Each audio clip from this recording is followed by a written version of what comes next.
একটা রাষ্ট্র মাদাল্য সংবিধান, তার নিচে অনেকগুলো আইন দিয়ে চলবে। এই আইনের চৌহদ্দির বাইরে যদি কেউ পড়ে তাকে আমি আসলে ধরতে পারি না। আমাদের ফৌজদারি কার্যবিধি কোন কোন জিনিস ক্রিমিনালাইজ করবো সংজ্ঞা আছে। নতুন আইন করতে পারেন, আবারও বলছি 71 নামওয়ালা কিছু থাকলে সেটা ক্রিমিনালাইজ, কথার কথা। 15ই আগস্ট কেউ ব্যক্তিগতভাবেও মিলাদ পড়তে পারবা না, ফুল দিতে পারবা না, আইন করে ফেলেন, তারপর কেউ করলে ধরেন। বাট আনলেস এরকম কোনো আইন তৈরি হয়েছে, আমার ক্ষোভ হয়েছে, ওটা হয়েছে, সেটা হয়েছে বলে কাউকে আপনি পেটাবেন, মারবেন, এটা হবে না। আবারও আপনার ভালো না লাগতে পারে, কিন্তু ডেমোক্রেসি মানেটা কি?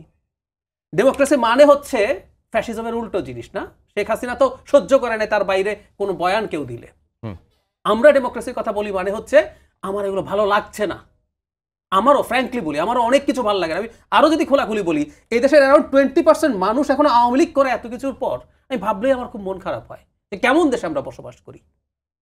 আমার হিসাবে অ্যারাউন্ড 20% এত বিভৎসতার পরও সমর্থন করে, কিন্তু মন খারাপ হয়। আমার আশপাশে খুব ক্লোজলি পরিচিত মানুষ আমার সামনে এখনো আওয়ামী লীগের কথা বলে, অথচ আমরা তো দীর্ঘদিন এই এস্টাবলিশমেন্টের বিরুদ্ধে লড়াই করেছি। কেমন লাগে বুঝি তো, কিন্তু আমাকে না এটা টলারেট করতে হবে আনলেস তারা কোনো ক্রিমিনাল অফেন্স করছে। এটা হলো সবচেয়ে জরুরি কথা।